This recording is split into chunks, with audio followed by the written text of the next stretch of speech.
We heard you bought a luxury villa in the Alps.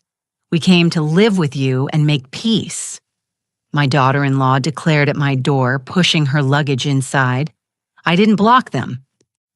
But when they walked into the main hall, they stopped cold at what they saw.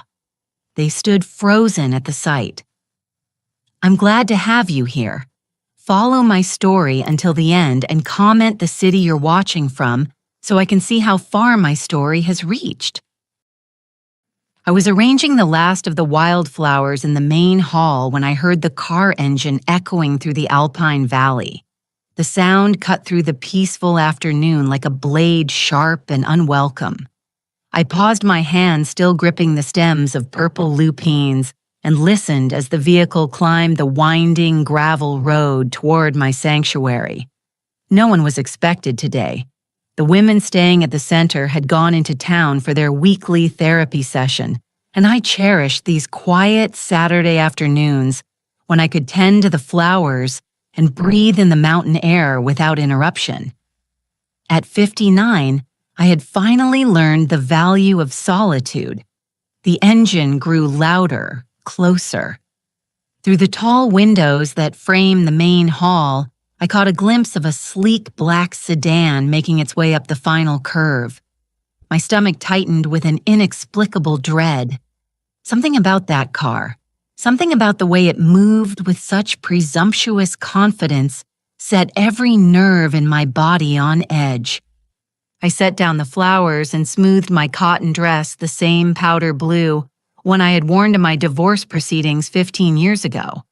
It felt appropriate somehow, like armor for whatever battle was about to unfold. The car doors slammed shut with expensive-sounding thuds. 2 sets of footsteps crunched across the gravel, moving with purpose toward my front door. I recognized that walk before I even saw the faces. Preston's measured stride, the one he had inherited from his father, and beside it the sharp click of designer heels that could only belong to Evangeline. My son and daughter-in-law had found me. The doorbell chimed its gentle melody, the same soft tune that welcomed broken women seeking refuge. How ironic that it now announced the arrival of the 2 people I had spent 4 years trying to escape. I took a deep breath, tasting the lavender-scented air of my haven, and walked to the door. My hand hesitated on the brass handle for just a moment. I could pretend I wasn't home. I could slip out the back entrance and disappear into the mountain trails until they gave up and left. But no, I was done running from Preston and his wife done cowering done, being the convenient target for their cruelty. I opened the door. "Hello, Mother." Preston said, his voice carrying that familiar blend of condescension and false warmth that had always made my skin crawl. At 34, he had grown into a perfect replica of his father, tall, imposing, with steel gray eyes that never seemed to see me as anything more than an inconvenience. Beside him, Evangeline stood like a porcelain doll come to life, all sharp angles and calculated beauty. Her platinum blonde hair was pulled back in a severe shiny, and her red lips curved in what might have been a smile if there had been any warmth behind it. Annette, she said my name dripping from her tongue like poison. She never called me Mom or Mother. Had made it clear from the beginning of her marriage to Preston that she considered me beneath such familial courtesy. "We heard you bought a luxury villa in the Alps." Evangeline continued, her eyes already scanning past me into the house with obvious approval. "We came to live with you and make peace." Before I could respond, before I could even process the audacity of her words, they were moving. Preston hefted 2 large designer suitcases from behind them, while Evangeline pushed past me into the entryway, her heels clicking against the hardwood floors like the countdown to an execution. "Make peace." I repeated, my voice barely above a whisper. The irony wasn't lost on me. For 4 years, I had tried to make peace.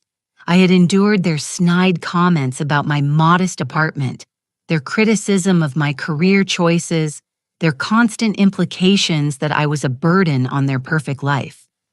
I had smiled through dinner parties where Evangeline introduced me as Preston's mother, the one who never quite figured things out. I had bitten my tongue when they forgot my birthday, ignored my calls, and treated me like an embarrassing relative they were obligated to tolerate. And now that I had finally found something good for myself, they wanted to make peace. "Don't just stand there, Mother," Preston said, maneuvering his suitcases through the doorway. "Help us with the luggage. This mountain air must be making you slow." I stepped aside, not because I wanted to help them, but because I was too stunned to do anything else. They moved through my sanctuary like conquistadors claiming new territory, their expensive clothes and entitled attitudes as out of place as wolves in a flower garden. Preston wheeled his suitcase toward the main hall, Evangeline close behind him, her sharp eyes cataloging everything she saw. I watched them go, my heart hammering against my ribs, and wondered if this was how deer felt in the moment before the hunter shot. They reached the archway that led into the main hall, the heart of my sanctuary, where I had spent countless hours listening to women share their stories of survival and healing. Preston stepped through, first his mouth already open to make some cutting remark about my decorating choices or the simplicity of the furnishings, but the words died in his throat. Evangeline, following half a step behind, froze mid-stride. Her perfectly composed mask slipped for just an instant, revealing something that might have been confusion or shock. They stood there in the archway, both of them statues still staring at the wall that dominated the main hall. The wall I had covered with photographs, dozens and dozens of them arranged in careful rows, like a gallery of love. But these weren't the photos they expected to see. These weren't pictures of Preston's childhood or family vacations, or the forced smiles of holiday gatherings. These were photos of my real family, the women who had come through these doors seeking shelter and found a mother instead, Maria, the young single mother who had arrived 6 months ago, with nothing but the clothes on her back and a baby in her arms. Sarah, the grandmother who had been financially abused by her own children until she had nothing left but debt and shame. Rebecca, the middle-aged teacher, whose husband had controlled every aspect of her life for 20 years before she found the courage to leave. They were all there on my wall, laughing around the kitchen table, working in the garden, celebrating birthdays and small victories. In every photo, I stood among them, my arm around a shoulder, my face bright with genuine joy. These were the faces of the family I had chosen, the daughters of my heart, who had chosen me in return. "What?" Evangeline whispered, her voice tight with something between confusion and disgust. "Is this?" Preston turned to look at me, his gray eyes sharp with suspicion. "Mother, who are these people?" I stepped into the hall behind them, my spine straightening with each step. For the first time in years, I felt powerful in their presence. This was my space, my sanctuary surrounded by the evidence of the life I had built without them. "These are my daughters," I said simply. The words hung in the air between us like a challenge. Preston's face darkened, and Evangeline's perfectly plucked eyebrows drew together in a frown. "Your daughters?" Preston repeated, his voice rising with indignation. "What the hell does that mean, I'm your only child?" I looked at him, really looked at him, and saw not the little boy I had once rocked to sleep and nursed through fevers, but a stranger wearing his face. A man who had never once in all his 34 years looked at me with the love and gratitude I saw in the eyes of the women on my wall. "You're my son," I said quietly, "but you haven't been my child for a very long time." Evangeline's sharp intake of breath echoed through the hall. She spun to face me, her red lips pressed into a thin line of rage. "How dare you," she hissed. "How dare you replace your own family with these strangers?" But I wasn't listening to her anymore. I was looking at the wall, at all those beautiful faces, and remembering why I had come here, why I had left behind everything familiar and comfortable to build something new. I had come here to save myself, and in doing so, I had learned to save others. Preston and Evangeline could bring their suitcases and their demands and their toxic sense of entitlement. They could try to colonize my sanctuary the way they had colonized my life for so many years, but they couldn't take away what I had found here. They couldn't destroy the family I had chosen, the love I had earned, the peace I had fought to build. Not anymore. I think I said, my voice steady and calm, "We need to talk." The silence that followed my words was deafening. Preston stood rigid in the center of my main hall, his expensive suit looking absurdly formal against the backdrop of handmade quilts and wildflower arrangements. Evangeline had positioned herself near the fireplace, one manicured hand resting on the mantel, as if she were claiming ownership of the space. Talk about what exactly Evangeline's voice cut through the quiet like shards of glass. About how you've been living some fantasy life up here while completely ignoring your real family. I felt that familiar tightness in my chest, the same sensation I had experienced countless times during their visits over the years, the feeling of being small, wrong, somehow deficient in ways I could never quite identify or correct, but this time something was different. This time I was standing in my own sanctuary, surrounded by the evidence of the life I had built, the love I had earned, my real family. I repeated slowly, tasting the words. "Tell me, Preston, when was the last time you called me? Not because you needed something, not because it was a holiday, but just because you wanted to hear my voice." Preston's jaw tightened. "I don't have time for emotional manipulation, Mother. Evangeline and I have had a difficult year. My business has been struggling, and we thought it would be good for all of us to spend some time together." "Struggling?" I said, the pieces beginning to fall into place. "Is that what you call it?" Evangeline shot Preston a warning look, but he was already talking, his words tumbling out with the careless confidence of someone who had never been denied anything he wanted. "The real estate market has been brutal," he said. "We've had to make some adjustments, downsize the house, let the housekeeper go. It's been stressful. When we heard you had bought this place, we thought it was perfect timing. Perfect timing." I almost laughed. They had ignored me for 4 years, treated me like an embarrassment, made it clear that my presence in their lives was barely tolerated.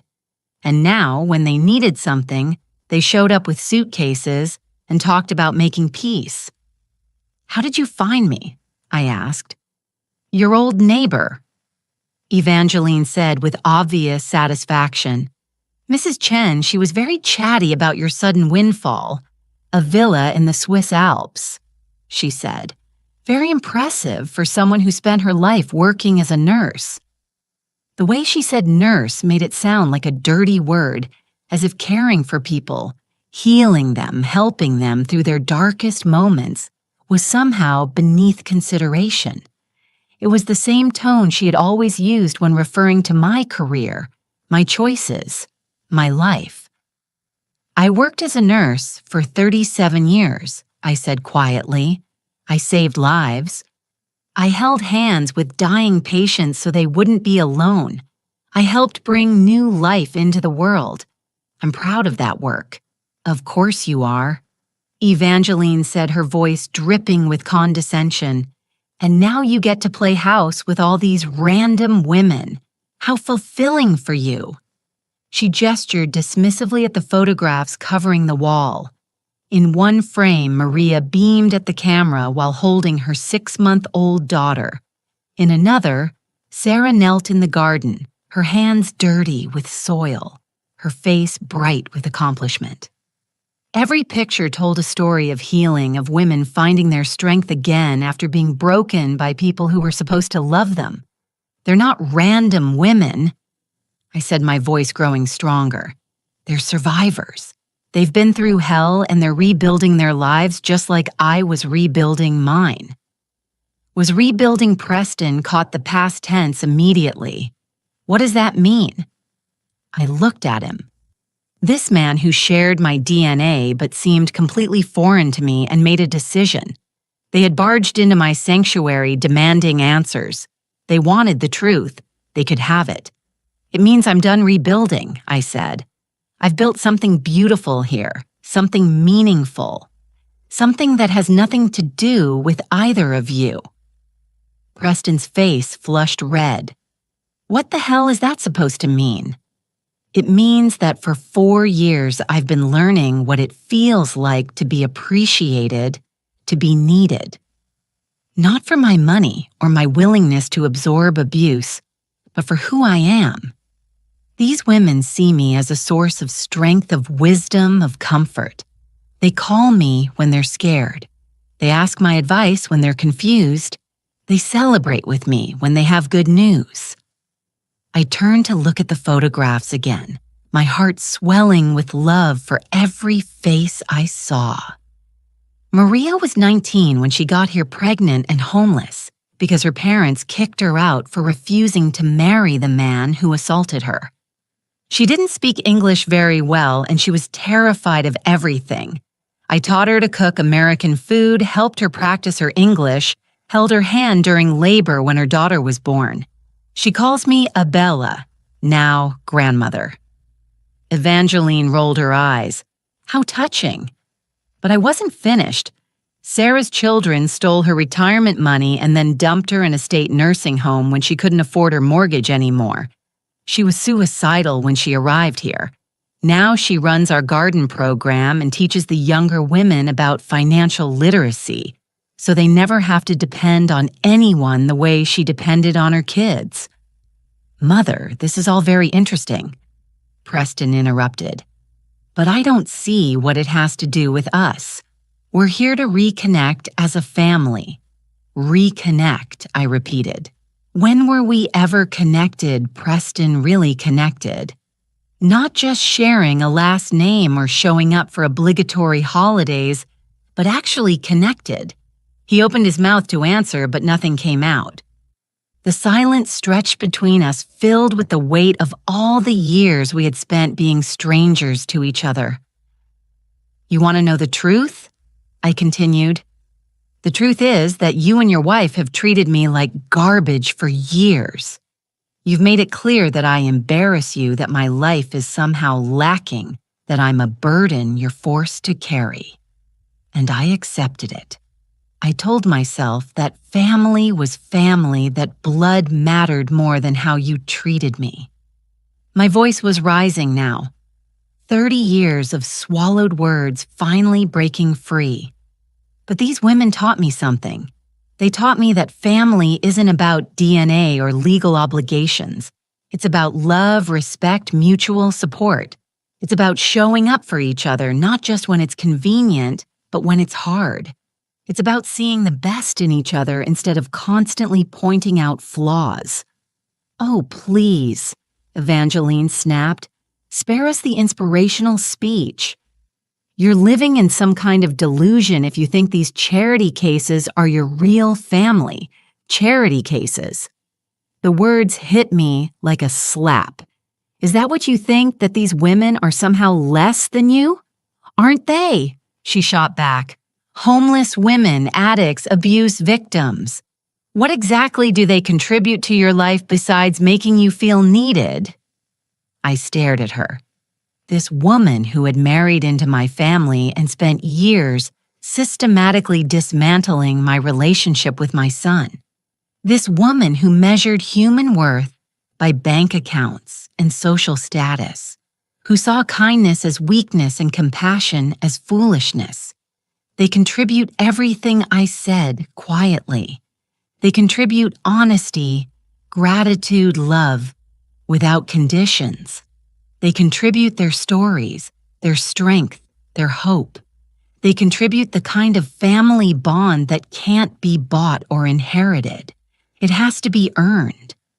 I walked closer to the wall of photographs, my fingers tracing the frame around a picture of all of us together at Christmas last year.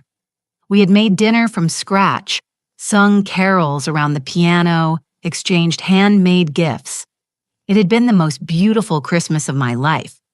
"You want to know why I never told you about this place?" I said, turning back to face them. "Because I knew you'd react exactly like this, with judgment, with disdain, with complete inability to understand why anyone would choose love over luxury." Preston's face was dark with anger. "So what are you saying? That we're not welcome here? That you're choosing these strangers over your own son?" "I'm saying that you made your choice about our relationship a long time ago. You chose to see me as an obligation instead of an opportunity. You chose criticism over compassion, judgment over understanding. And now you want to waltz in here because you need something, and suddenly I'm supposed to forget all of that." Evangeline pushed herself away from the mantel, her eyes blazing with fury. "You're being ridiculous, Annette. We came here to rebuild our relationship, and you're throwing it back in our faces because of some misguided sense of martyrdom." "Martyrdom," I laughed, but there was no humor in it. "You think this is martyrdom? This is liberation." For the first time in my adult life, I'm surrounded by people who value me for who I am, not what I can provide them. The truth was pouring out of me now like water from a broken dam. All the years of hurt, of trying to be good enough, of accepting crumbs of affection and calling it love. "You want to stay here," I continued. "Fine, but you need to understand what this place is. This isn't a luxury villa where you can hide from your problems and expect me to take care of you. This is a recovery center for women who have been abused, neglected, and abandoned by their families." I saw Preston's face change, saw understanding dawn in his eyes, along with something that looked like horror. "You don't live in a luxury villa at all, do you?" he said slowly. I smiled, and for the first time since they had arrived, I felt completely at peace. "No, Preston, I don't." The color drained from Preston's face so quickly, I thought he might faint. Evangeline's perfectly applied makeup couldn't hide the shock that flickered across her features before she quickly composed herself, but not before I caught it. That moment of pure panic. "What do you mean you don't live in a luxury villa?" Preston's voice cracked slightly on the last word. I walked to the large windows that overlooked the valley where the afternoon sun cast long shadows across the meadow. From here, you could see the small cabins scattered throughout the property, each one a safe haven for women rebuilding their lives. I mean exactly what I said. This isn't my private residence, Preston. This is Haven Springs Recovery Center. I founded it 3 years ago with my life savings, and a loan I'm still paying off. The silence behind me was so complete I could hear the grandfather clock in the corner ticking away the seconds. Finally, Evangeline found her voice. "Recovery Center for what?" The words came out, strangled as if she already knew the answer but desperately hoped she was wrong. I turned back to face them. These two people who had driven 4 hours into the mountains expecting to find luxury and comfort, only to discover they had stumbled into something they couldn't understand or control. For women, escaping domestic violence. For mothers who lost everything, protecting their children, for elderly women whose own families abandoned them after draining their bank accounts. I paused, letting each word sink in. For women like me, who spent decades being told they weren't good enough, smart enough, important enough to deserve respect. Preston sank into one of the worn but comfortable armchairs we had arranged in a circle for group therapy sessions. His expensive suit looked ridiculous against the hand-knitted throw pillows, like a snake trying to hide among flowers. "But Mrs. Chen said you had money," he said weakly. "She said you bought a villa. I did buy this property for $300,000, which represented every penny I had saved over 37 years of nursing. Every overtime shift, every holiday I worked instead of taking vacation, every sacrifice I made thinking I was building something for your future." The irony wasn't lost on me. All those years I had denied myself small pleasures, telling myself I was being responsible, saving for Preston's education, for his wedding, for the grandchildren I hoped to spoil someday. Instead, I had finally spent that money on myself, on creating something meaningful. 300,000. Evangeline's voice was barely above a whisper. That's all. The naked disappointment in her tone might have hurt me once. Now it just confirmed everything I had suspected about their motivations for this unexpected visit. "I'm sorry to disappoint you," I said dryly. "I know you were probably hoping for something a bit more substantial." Preston's head snapped up. "That's not—" We didn't come here for money, but his denial was too quick, too defensive, and Evangeline's face had gone pale beneath her foundation, the carefully applied rouge standing out like war paint on her suddenly ashen cheeks. "Of course you did," I said, and for the first time in years I felt completely calm in their presence. "The question is, how much trouble are you in?" Preston's mouth opened and closed like a fish gasping for air. Evangeline shot him a warning look that could have frozen fire, but it was too late. The truth was written all over his face. "We're not in trouble," Evangeline said quickly. "We've just been going through a rough patch. Preston's real estate business is cyclical, and we thought it would be nice to spend some time with family while things turn around." Family. The word felt foreign coming from her lips. In 8 years of marriage to my son, Evangeline had made it crystal clear that I was not her family. I was Preston's unfortunate baggage, a reminder of his humble beginnings that she tolerated out of necessity. "How much do you owe?" I asked directly. "Mother, that's inappropriate." Preston started, but I cut him off. "Inappropriate. You show up at my door uninvited with enough luggage for an extended stay, talking about making peace after years of treating me like an embarrassment. And you think my question is inappropriate?"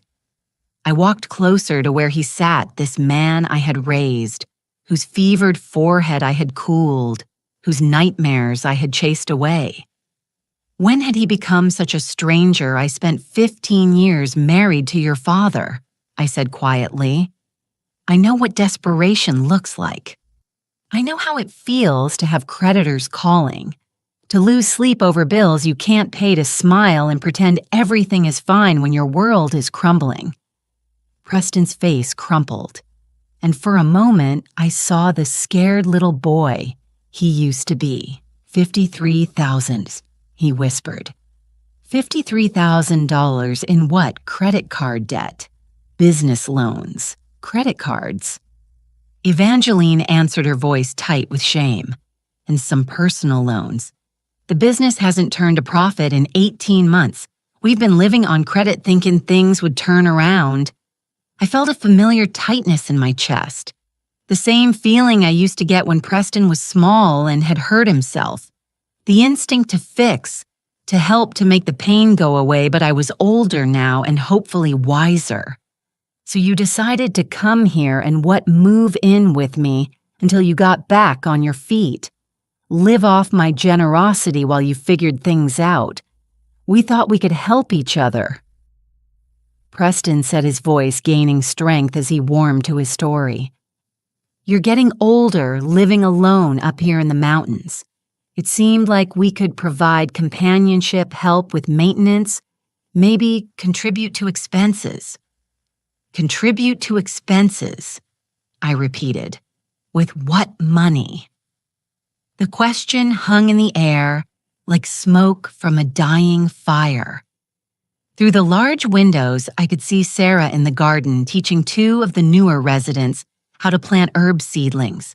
She was 68 years old, her hair silver white in the afternoon sun, her face creased with laugh lines earned through surviving her children's betrayal and finding joy again.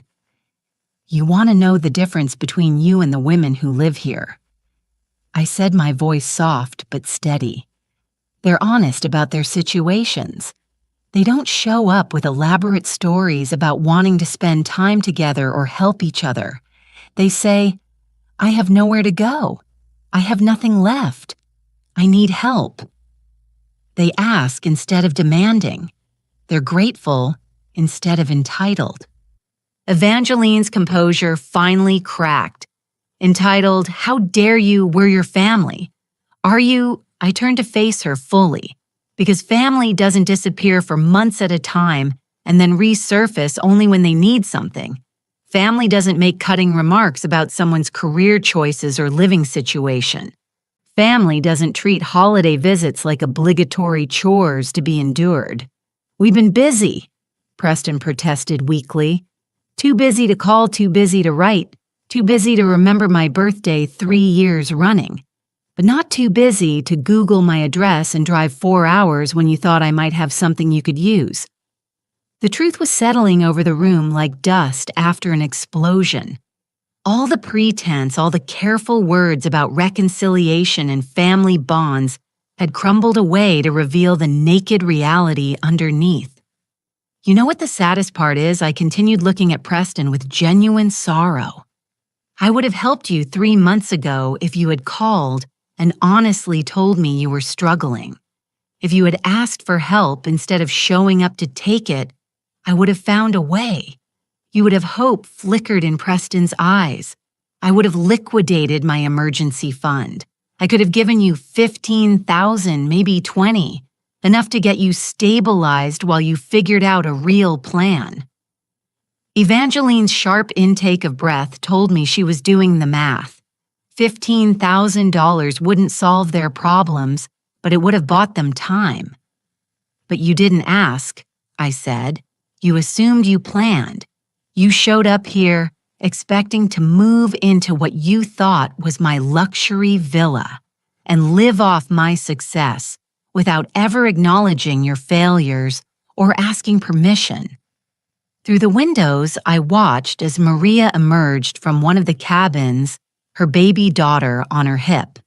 She waved at Sarah in the garden, called out something that made the older woman laugh. This was what family looked like. People choosing to be there for each other. People finding joy in simple moments. People building something beautiful together despite starting with nothing. The women here work for what they receive. I said, turning back to Preston and Evangeline. They help with cooking, cleaning, childcare. They attend counseling sessions, participate in life skills, workshops, contribute to the community however they can. Some of them have been here for 6 months, some for over a year. They stay as long as they need to, as long as they're working toward independence. "Are you offering us the same deal?" Evangeline asked, her voice sharp with suspicion. I studied her face. This woman who had never worked a day in her life, who measured her worth by her husband's income and her social circle's approval. Could she empty bedpans for elderly residents? Could she sit with crying women and offer comfort without judgment? Could she plant vegetables in the garden and feel pride in feeding people who had nothing? I'm offering you a choice, I said finally. You can stay here and participate in the program just like everyone else. You'll share a cabin, help with daily operations, attend group sessions about financial responsibility and healthy relationships. You'll work toward a plan for independence that doesn't involve depending on other people to solve your problems. The offer hung between us like a bridge neither of them seemed willing to cross. Preston looked at Evangeline, seeking permission or guidance. Evangeline stared at me with a mixture of horror and disbelief. Or I continued, "You can leave right now. Drive back down that mountain road and figure out your own solution to your own problems." "That's it." Preston's voice cracked with indignation. "Those are our only options." "Those are your only options here," I corrected. "What you do after you leave is entirely up to you." The grandfather clock chimed 4 times, marking another hour in this day that had started so peacefully. Soon the women would return from their therapy session and we would gather in the kitchen to prepare dinner together. It was my favorite part of each day, the cooking, the laughter, the sense of belonging that came from being genuinely useful to people who appreciated my presence. Preston and Evangeline could be part of that world if they chose it. They could learn what it meant to contribute instead of consume, to earn love instead of demanding it, to find meaning and service instead of intaking. But looking at their faces, seeing the disgust and entitlement written there as clearly as words on a page, I already knew what their choice would be. "We need time to think," Evangeline said finally. "Of course," I replied. "Take all the time you need. Just remember, this is a working recovery center, not a hotel. If you stay tonight, you'll be expected to help with dinner preparation and cleanup. Breakfast is at €7, and everyone contributes." As if summoned by our conversation, the sound of car doors slamming echoed across the valley. The women were returning their voices, carrying on the mountain air as they climbed out of the van that had taken them to town. Preston and Evangeline both looked toward the windows, watching as 6 women of various ages made their way toward the main building. They moved like people who belonged here, comfortable in their surroundings, at home in their sanctuary. "Think carefully about your choice," I told my son and his wife, "because whatever you decide, it's going to change everything." The sound of women's voices grew louder as they approached the main house, a chorus of conversation and laughter that had become the soundtrack of my new life. I watched Preston and Evangeline stiffen as the group drew nearer, their discomfort palpable as they realized they were about to meet the people I had chosen as my real family. The front door opened with a gentle creak, followed by the familiar sounds of arrival shoes being kicked off bags, being set down, the easy chatter of people returning to a place where they belonged. Annette Maria's voice called out in accented English, "We brought you something from the market." Before I could respond, she appeared in the archway to the main hall, her 18-month-old daughter, Elena, balanced on her hip. Maria's face glowed with the kind of contentment I had rarely seen in my years with Preston and Evangeline, the joy of someone who had found safety after living in fear. She stopped short when she saw my unexpected guests, her smile faltering slightly as she took in their expensive clothes and hostile expressions. "Oh," she said quietly, shifting Elena to her other hip protectively. "I'm sorry, I didn't know you had company." "It's fine, sweetheart," I said, moving toward her with the kind of warmth I had learned to show freely here. "Maria, I'd like you to meet my son Preston and his wife Evangeline. They've come for a visit." Maria's face brightened immediately the way it always did when she thought something good was happening for someone she cared about. "Your son. How wonderful. You must be so excited to see him." She turned to Preston with genuine enthusiasm. "Annette talks about you all the time. She's so proud of you." I felt my cheeks burn with embarrassment. It was true. I had talked about Preston often during those early months at Haven Springs, sharing memories of his childhood, expressing hope that someday we might repair our relationship. Maria didn't know about the years of coldness, the dismissive remarks, the casual cruelty that had finally driven me away. Preston's response was everything I had feared it would be. "I'm sure she does," he said, his tone flat and dismissive. He didn't stand up from his chair, didn't offer to shake Maria's hand, didn't acknowledge Elena's presence at all. Instead, he looked Maria up and down with barely concealed distaste, taking in her simple jeans and second-hand sweater, her work-worn hands, her accent. Maria's smile wavered confusion clouding her dark eyes. She was 21 years old and had seen enough cruelty in her short life to recognize it instantly. "Preston," I said sharply, but he was already talking. "Mother's been playing house up here, I see," he said to Evangeline loud enough for Maria to hear. Very charitable of her to take in strays. The word strays hit Maria like a physical blow. I watched her face crumble, watched her instinctively hold Elena closer to her chest. In that moment, she wasn't a strong young mother who had survived assault and homelessness to build a new life for herself and her daughter. She was just a girl being reminded that some people would always see her as less than human. "How dare you?" I whispered, my voice shaking with rage. But before I could say more, Sarah appeared in the doorway behind Maria.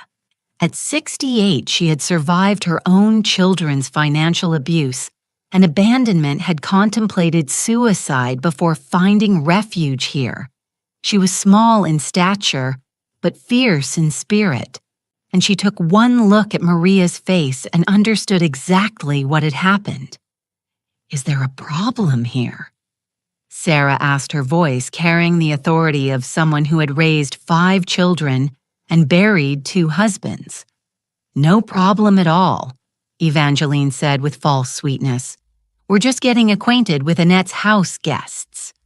House guests. Another deliberate diminishment, another way of reducing these women to their circumstances rather than seeing them as the survivors they were.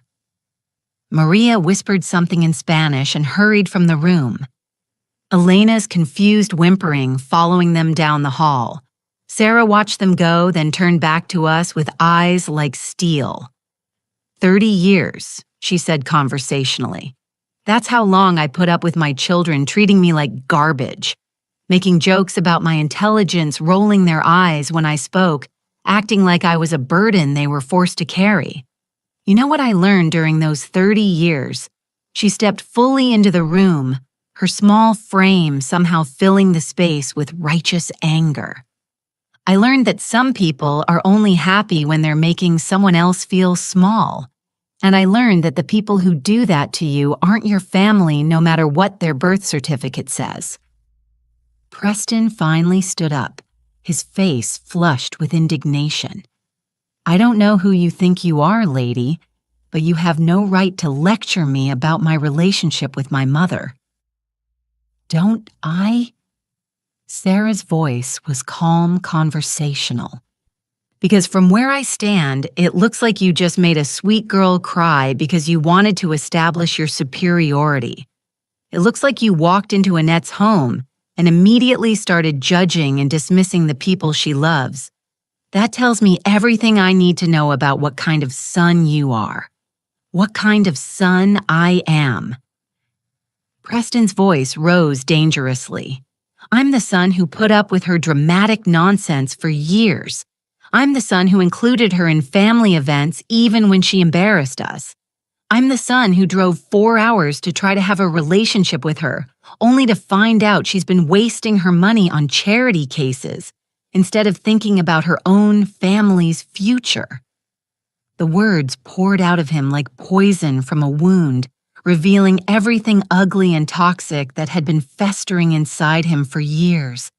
And with each word, I felt the last threads of love I had held on to finally snap. "Charity cases," Sarah repeated slowly. "Is that what you think we are by now?" The commotion had drawn others. Rebecca appeared next to Sarah, her teacher's instincts making her assess the situation quickly. Behind her, I could see two other residents hovering in the hallway, their faces tight with the anxiety of women who knew what it felt like to be on the receiving end of cruelty. "Let me tell you about charity cases," Rebecca said, her voice carrying the authority of someone who had spent 20 years educating children. Mia speaks 3 languages and was 2 semesters away from her nursing degree when her ex-boyfriend started stalking her. She's been taking online classes while caring for her daughter and working in our garden program. Next month, she starts a paid internship at the community clinic. She gestured towards Sarah. Sarah built a successful catering business from nothing and ran it for 15 years before her children convinced her she was too old to handle her own finances. She's been teaching our financial literacy workshops and helping 3 other women start their own small businesses. Preston and Evangeline were both staring now, clearly uncomfortable with being confronted by the reality of the women they had dismissed as beneath their notice. And I, Rebecca continued, spent 20 years as an award-winning high school principal before my husband convinced me I was worthless, stupid, incapable of surviving without him. I believed him for so long that when I finally left, I had no idea how to write a check or use an ATM. Sarah taught me. Maria helped me practice Spanish so I could communicate with non-English speaking parents. Annette held my hand through panic attacks and reminded me daily that I was worth saving. She took a step closer to Preston, and I was reminded that she had spent decades dealing with entitled teenagers and their equally entitled parents. "So when you call us charity cases," she said quietly, "you're calling your mother a fool for seeing our potential when no one else would. You're dismissing not just us, but her judgment, her compassion, her ability to recognize strength in broken people." The room fell silent except for the ticking of the grandfather clock and Elena's distant crying from somewhere down the hall. Evangeline's face had gone white beneath her makeup, and Preston looked like he was struggling to breathe. "This is ridiculous." Evangeline finally burst out. "We didn't come here to be lectured by a bunch of what?" I asked quietly. "Finish the sentence, Evangeline." "A bunch of what?" But she couldn't say it, couldn't voice the ugly words that were clearly in her mind. Instead, she turned on Preston with the fury of someone whose carefully laid plans had been shattered. "This is your fault," she hissed at him. "You said she had money. You said she was living in luxury. You made me think this would solve our problems." "I thought it would," Preston shot back. "How was I supposed to know she'd lost her mind and turned into some kind of saint?" Saint. The word dripped with contempt, as if compassion was a character flaw, as if choosing to help others was a sign of mental illness. "I think," Sarah said conversationally, "that it's time for you to leave." "You don't get to tell us to leave," Preston snapped. "This is my mother's house." "No," I said, my voice cutting through the tension like a blade. "This is my house, my center, my sanctuary, and I'm telling you to leave." The words fell into the silence like stones into still water. Preston's face cycled through confusion, disbelief, and finally rage. "You're choosing them over me," he asked, his voice cracking with disbelief. "Your own son." I looked at him, really looked at him, and saw not the child I had raised, but the man he had chosen to become. A man who could make a young mother cry for sport, A man who could walk into someone else's sanctuary and immediately start tearing it down. A man who measured his own worth by how effectively he could diminish others. "I'm choosing love over cruelty," I said simply. "I'm choosing respect over entitlement. I'm choosing the family that chose me back." Preston's face crumpled, but not with sadness, with rage. Pure, incandescent rage at being denied what he felt was rightfully his.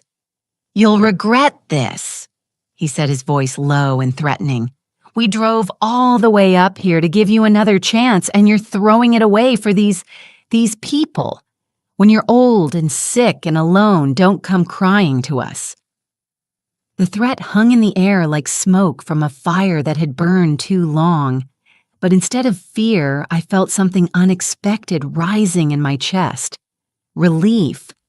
The pretense was finally over. The polite fiction that we were a loving family was finally dead. "I won't be alone," I said quietly. "I'll never be alone again." And as if summoned by my words, I felt a small hand slip into mine. Maria had returned, her face still streaked with tears, but her chin raised with defiant courage. Elena was balanced on her other hip, reaching her tiny fingers toward the colorful scarf Sarah wore around her neck. One by one, the other women moved closer, not crowding, not threatening, just there, present, supportive, ready to stand with me against whatever came next. Looking at their faces, at Maria's determined courage, at Sarah's fierce loyalty, at Rebecca's quiet strength, I realized that Preston was wrong about one thing. This wasn't the end of my family. This was the moment it truly began. The silence that followed my words, stretched like a taut wire ready to snap.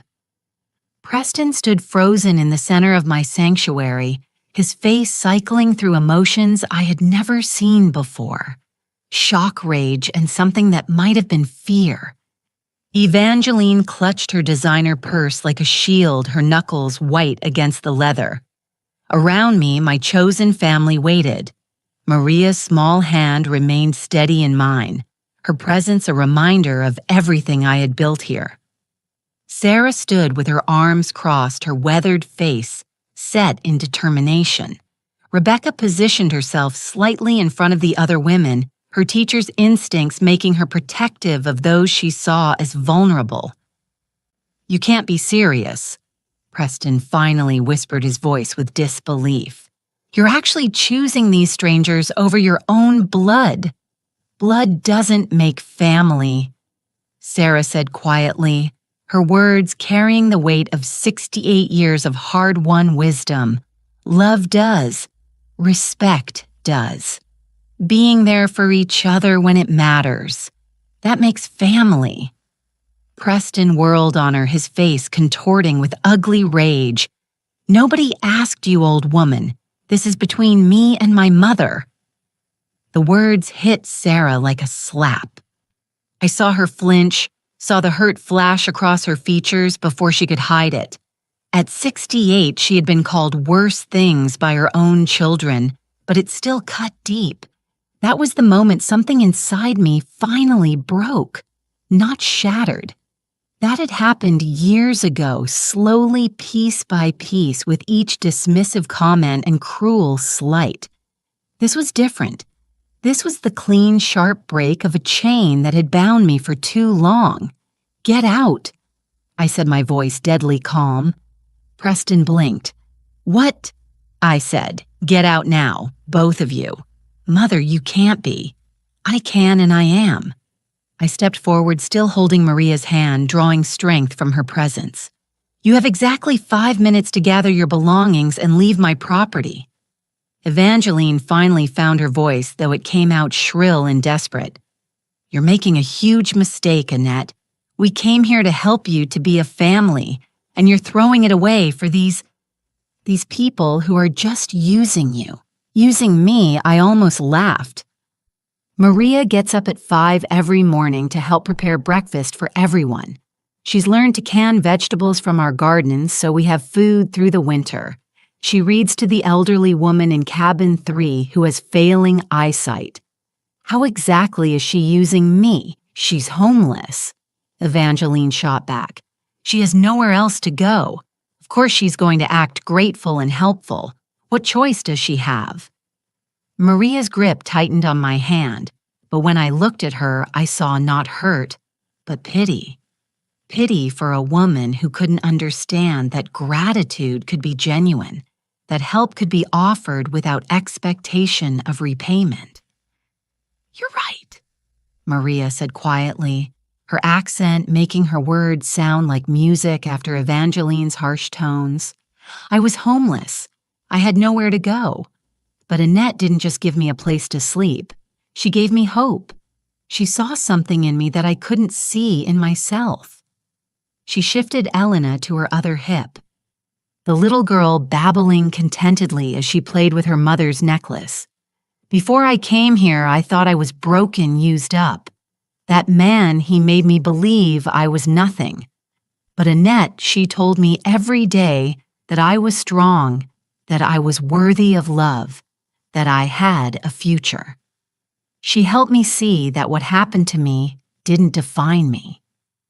Maria's voice grew stronger as she spoke, the tremor of old fear replaced by quiet confidence. Next month, I start working at the clinic full-time. In 2 years, I finish my nursing degree. In 5 years, I want to open my own practice in an underserved community, helping other women like me. None of that would be possible without Annette believing in me first. She looked directly at Preston, her dark eyes fearless. So yes, I needed her help, but she needed mine too. She needed to remember what it felt like to be appreciated, to be valued for who she is, instead of what she can provide. We saved each other. The truth of her words rang through the room like bells.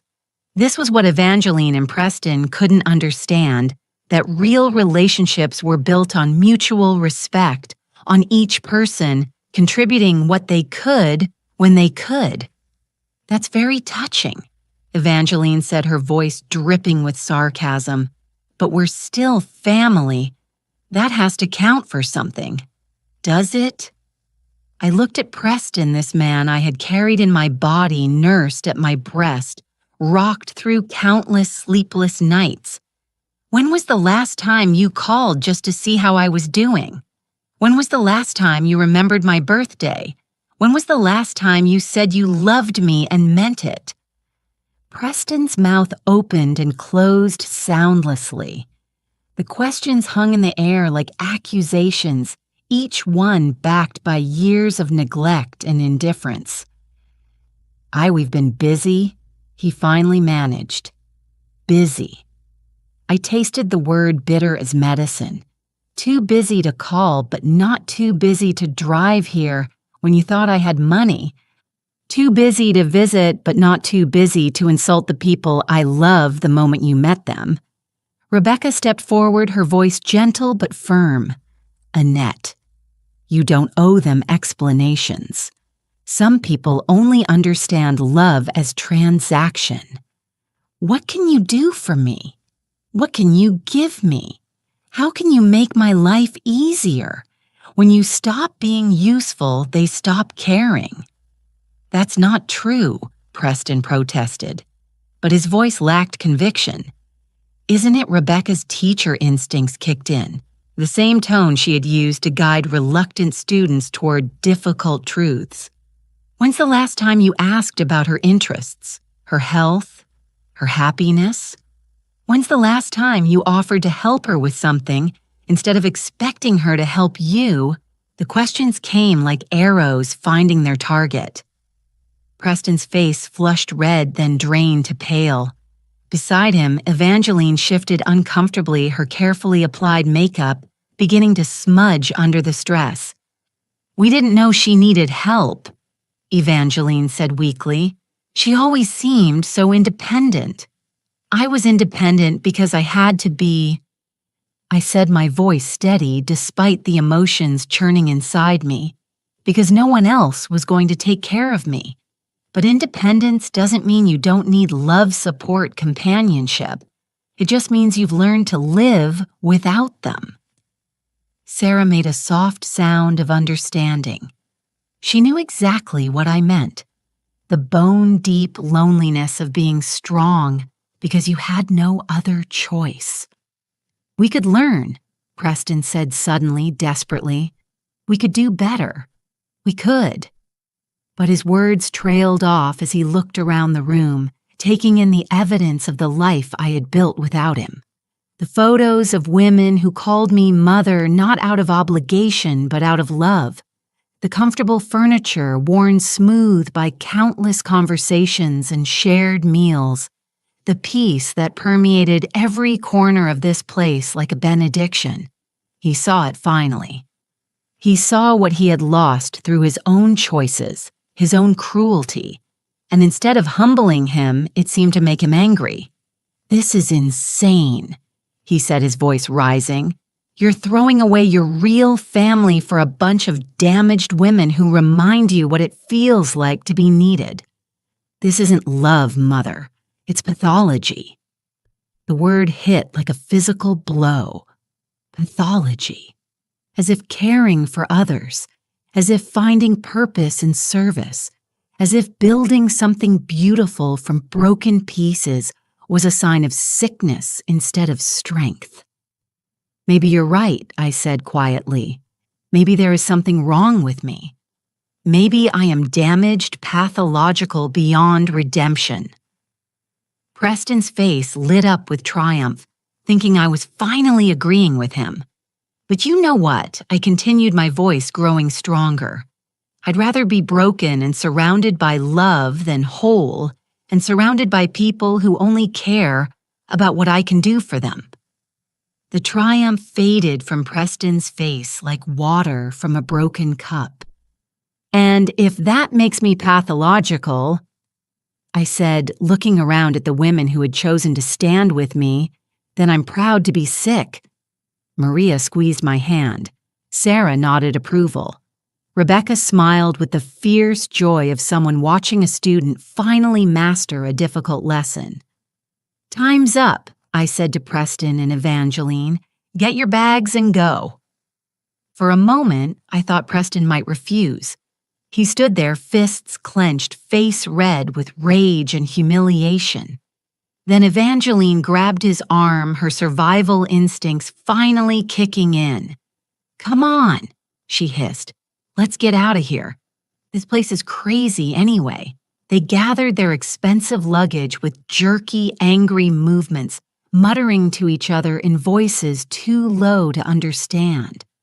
At the doorway, Preston turned back one last time. "Don't call us when you need help," he said, his voice thick with venom. "Don't come crawling back when these people move on and leave you with nothing." I looked at him, this stranger wearing my son's face, and felt only sadness. "I won't," I said simply. The front door slammed behind them with a finality that echoed through the house. Through the windows, I watched them throw their bags into their expensive car and drive away their tires, spitting gravel in their haste to escape. As the sound of their engine faded into the mountain silence, I realized I was crying. Not from grief exactly, but from something deeper. The relief of finally letting go of something that had been poisoning me for years. Maria's arm slipped around my waist. Sarah moved to my other side, her weathered hand patting my shoulder with gentle comfort. Rebecca began gathering the scattered throw pillows that had been displaced during the confrontation, restoring order to our sanctuary. "It hurts now," Sarah said quietly, her voice full of understanding. "But it gets better. The peace that comes after you stop trying to earn love from people who are never going to give it freely. That peace is worth everything." I nodded, unable to speak, past the lump in my throat. Outside, the sun was beginning to set behind the mountains, painting the sky in shades of gold and rose. It was going to be a beautiful evening, and for the first time in years, I was going to enjoy it, without waiting for the phone to ring, without wondering when the next crisis would require my attention, without the constant low-grade anxiety that came from trying to maintain relationships with people who saw me as a resource rather than a person. "Dinner," Rebecca asked gently. "Dinner," I agreed, wiping my eyes. "Let's make something special tonight. We have something to celebrate."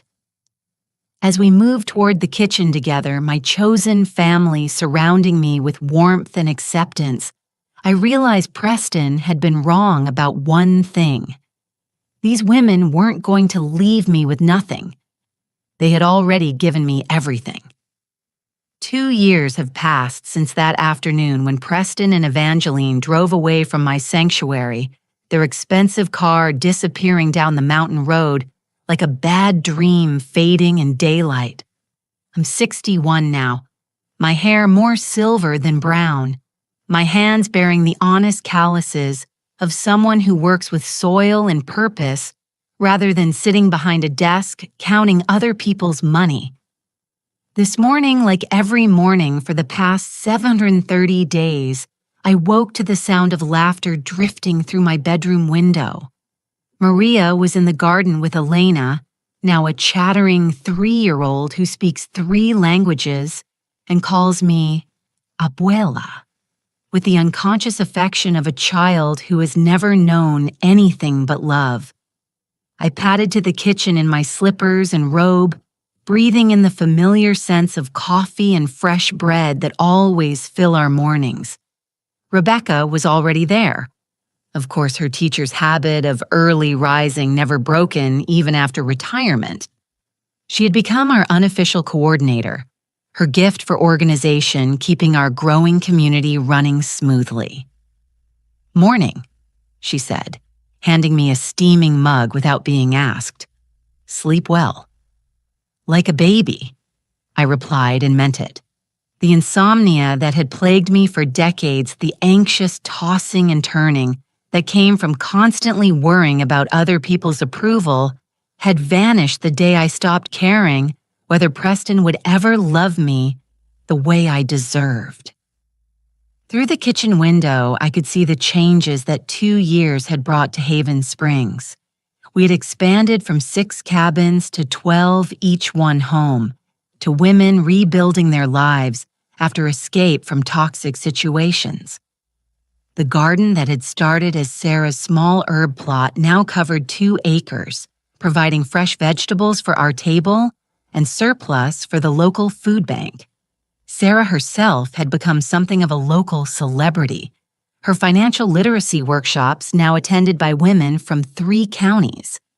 At 70, she moved through our community like a benevolent general, organizing and teaching and nurturing with the fierce efficiency of someone who had found her calling late in life. Any word from the state inspector, I asked Rebecca, settling at the kitchen table with my coffee. "She'll be here next week for the final review," Rebecca replied, unable to hide her excitement. "If we pass, and we will, Haven Springs officially becomes a licensed residential facility. That means state funding insurance reimbursements the ability to help twice as many women." The achievement felt surreal. When I had first bought this property with my life savings, I had no grand plan beyond creating a place where broken women could heal. Now we were on the verge of becoming an official part of the state's network of domestic violence resources with a waiting list that stretched for months. "Maria's been accepted to the nurse practitioner program," Rebecca added, her pride evident. "Full scholarship, plus they're letting her continue working at the clinic part-time." I smiled, warmth spreading through my chest like sunshine. Maria had been my first success story, the terrified 19-year-old who had arrived with nothing but a baby and a broken spirit. Now she was 23, confident and capable, planning to specialize in trauma-informed care for assault survivors. She would change lives the way her own life had been changed.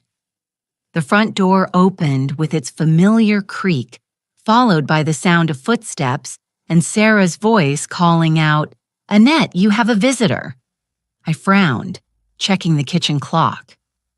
7:30 in the morning was unusually early for visitors, and we weren't expecting any new residents until next week. "I'll be right there," I called back quickly, braiding my hair and pulling on a sweater. Rebecca followed me to the main hall where Sarah stood near the entrance, wearing an expression I couldn't quite read. Standing beside her was a young woman, maybe 25, with dark hair and nervous eyes. She clutched a small overnight bag in one hand and a folded piece of paper in the other. "This is Jennifer," Sarah said gently. "She says someone told her about us, recommended she come here." Jennifer looked up at me with the hollowed-eyed desperation I had seen so many times over the past 2 years. Whatever her story was, it had left her worn, thin, fragile as old paper. "Who recommended us?" I asked, keeping my voice gentle. Jennifer's mouth worked soundlessly for a moment. Then she held out the folded paper with shaking hands. "This woman at the emergency room," she said. She said, "You might be able to help me." I took the paper and unfolded it, recognizing the letterhead of St. Mary's Hospital downtown. At the bottom, in careful handwriting, was a note for Jennifer. "Please contact Haven Springs Recovery Center. Tell them Dr. Maria Valdez sent you. They saved my life. They can save yours, too. M." My breath caught in my throat. Dr. Maria Valdez. Maria had finished her nursing degree 6 months ago and was working at the hospital emergency room while studying for her nurse practitioner certification. She was using her position to help other women the way she had been helped, creating a network of healing that stretched far beyond our mountain sanctuary. "Dr. Valdez," I said, my voice thick with emotion. "Yes, we know her well, Jennifer. Welcome to Haven Springs." The relief that flooded the young woman's face was worth every sleepless night, every dollar spent, every moment of doubt I had endured building this place. As Rebecca led Jennifer toward the intake office, my phone buzzed with a text message. I glanced at the screen and felt my heart skip a beat. Preston. For 2 years, he had respected my demand for no contact, no calls, no emails, no surprise visits, nothing but blessed silence that had allowed me to heal and grow without the constant drain of his negativity. I hesitated, then opened the message. "Mom, I know you don't want to hear from me, but I need you to know something. Evangeline and I are getting divorced. I've been in therapy for 6 months trying to understand why everything in my life keeps falling apart. I think I finally do. I was wrong about everything. I'm not asking for forgiveness or for you to take me back. I just wanted you to know that I see now what I threw away. I hope you're happy. I hope you found the family you deserved. P." I stared at the message for a long time, reading it over and over. Part of me, the part that had spent 34 years loving a son who couldn't love me back, wanted to respond immediately, to reach out and try to rebuild what we had lost. But the wiser part of me, the part that had been nurtured and strengthened by 2 years of genuine love and appreciation, knew better. Some relationships couldn't be rebuilt. Some damage went too deep to repair. Preston's recognition of his mistakes was a step toward his own healing, but it didn't erase the years of pain he had caused or create an obligation for me to let him hurt me again. I deleted the message without responding. "Everything okay?" Rebecca asked, returning from getting Jennifer settled. "Everything's perfect," I said, and meant it completely. Later that morning, I stood in the garden with Elena, teaching her to identify the different herbs by smell, while Maria worked nearby, her stethoscope visible in the pocket of her scrubs. She was between shifts at the hospital using her break to help with the greenhouse project. Abua Elena said, suddenly tugging on my hand. "Why do the sad ladies come here out of the mouths of babes?" I knelt down to her level, studying her serious little face. At 3, she was already remarkably perceptive, having grown up surrounded by women who were healing from trauma. Because sometimes, I said carefully, people get hurt by other people who are supposed to love them. And when that happens, they need a safe place to remember how strong they are. Elena nodded solemnly as if this made perfect sense to her. Like when I fall down and Mama kisses it better. Exactly like that, I said, my throat tight with emotion. Except sometimes the hurt is on the inside, so it takes longer to heal. But you help them. Elena said with the absolute confidence of a child who had never known anything but security and love. "We help each other," I corrected gently. "That's what family does." As if summoned by the word family, Sarah appeared around the corner of the greenhouse, her arms full of fresh lettuce for lunch. Behind her came Jennifer, looking less hollow-eyed already, after just a few hours in our sanctuary. "Lunch in 20 minutes, Sarah announced. "Jennifer's gonna help me make soup." I watched them head toward the kitchen together. This 70-year-old woman who had survived financial abuse from her own children, now mentoring a young woman just beginning her journey to freedom. It was beautiful in its simplicity. Broken people helping other broken people, creating something whole and healthy from their shared pain. That afternoon, as I often did when the daily work was finished, I climbed the hill behind our main building to the small bench that overlooked the entire property.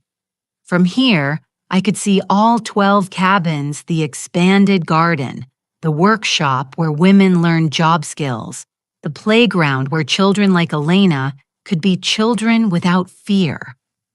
It was a far cry from the luxury villa Preston and Evangeline had expected to find. There was no marble, no designer furniture, no expensive art, but there was something more valuable than any of those things. Peace. The kind of deep soul-level peace that came from living according to your values, from being useful to people who genuinely appreciated your presence. My phone buzzed again, and for a moment my chest tightened, thinking it might be another message from Preston, but this one was from an unknown number. "Mrs. Annette, this is Carol Williams. Dr. Valdez gave me your information. I'm a caseworker with Child Protective Services, and I have a mother and 2 young children who need immediate placement. Is there any way?" I smiled, already mentally rearranging sleeping assignments to make room for 3 more people who needed sanctuary. This was how it worked now. One success story leading to another. One healed woman reaching back to help the next one. An ever-expanding network of healing and hope. As the sun began to set behind the mountains, painting the sky in shades of rose and gold, I remained on my bench, listening to the sounds of my chosen family preparing dinner together. Laughter drifted from the kitchen windows, along with the clatter of dishes and the buzz of easy conversation. Preston had been wrong about so many things, but perhaps most wrong about this. These women hadn't used me and moved on. They had stayed in their way. Even those who had graduated from our program and moved into independent lives maintained connections, sending photos and updates, bringing their children for visits, contributing to our community in whatever ways they could. Maria would finish her nurse practitioner degree and likely move away to start her practice, but she would always be my daughter in the ways that mattered. Sarah would age and eventually need care herself, but she would do it surrounded by the love she had earned through service. Rebecca would continue teaching and guiding, sharing her wisdom with each new group of women who needed to learn that they were worth saving. And I would continue to be exactly what I had always been meant to be. Not just a mother, but a nurturer. Not just a provider, but a protector. Not just someone who gave love, but someone who received it in return. The mountain air was crisp and clean, carrying the scent of wood smoke from our fireplace and the last flowers of the season. As I finally rose from my bench to rejoin my family for dinner, I realized that Preston had been right about one thing. I had found the family I deserved, and they had found me. Now I'm curious about you who listened to my story. What would you do if you were in my place? Have you ever been through something similar? Comment below. And meanwhile, I'm leaving on the final screen 2 other stories that are channel favorites, and they will definitely surprise you. Thank you for watching until here.